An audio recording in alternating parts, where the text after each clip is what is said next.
हरिद्वार की दोपहर की गंगा किनारे का मौसम भले ही गर्म रहा हो, लेकिन हवा में कुछ सुकून था, वही जो पहाड़ों से उतरता है और नदी के साथ शहर के मन में समा जाता है।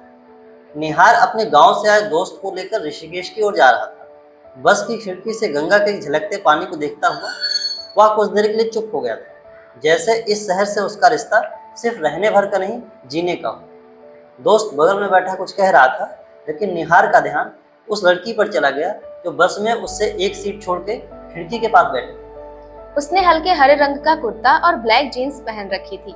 कानों में उसके ऑक्सीडाइज झुमकी बड़ी जच रही थी और हाथ में उसके झुमकों से मिलता जुलता ऑक्सीडाइज ब्रेसलेट उसकी सुंदरता को और निखार रहा था। बस की खिड़की खुली थी, इसलिए बाहर से आती हवा बार बार उसके बालों की कुछ शरारती लटों को चेहरे पर बिखेर देती। वो सड़क की ओर देखते हुए जैसे अपने ही किसी ख्याल में खोई थी।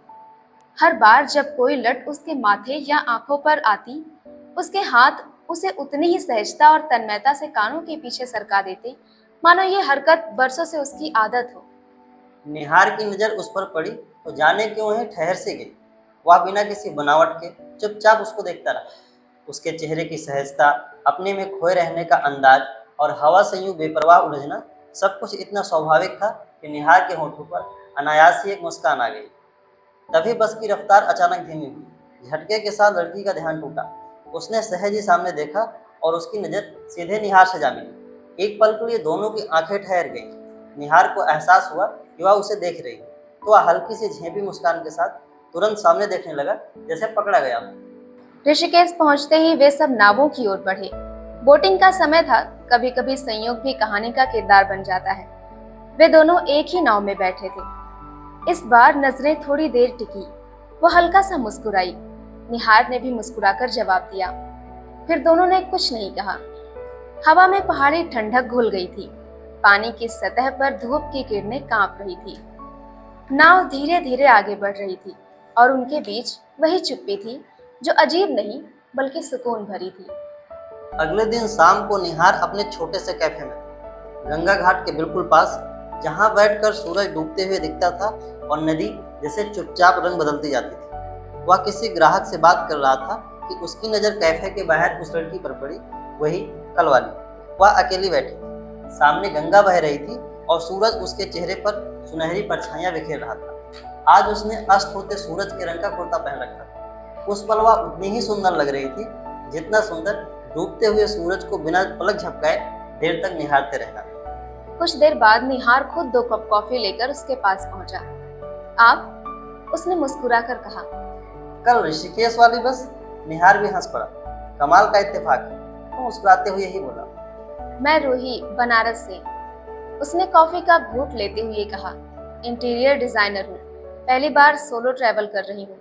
सोचा इस बार थोड़ा खुद के साथ भी वक्त बिताया जाए। हमेशा किसी न किसी के साथ घूम लिया, इस बार खुद से मिलने निकल पड़ी। डर नहीं लगा? रूही मुस्कुरा दी। शुरुआत में लगा था, लेकिन फिर समझ आया कि अगर अपनी ही संगत अच्छी ना लगे तो दुनिया का कोई भी साथ ज्यादा देर अच्छा नहीं लगता। उसकी बात में बनावट नहीं थी। वो उन लोगों में से थी जो कम बोलते हैं, लेकिन जो बोलते हैं वो देर तक याद रहता है। कुछ देर बाद रूही उठ खड़ी हुई। अब चलती हूँ, सुबह देहरादून निकलना है।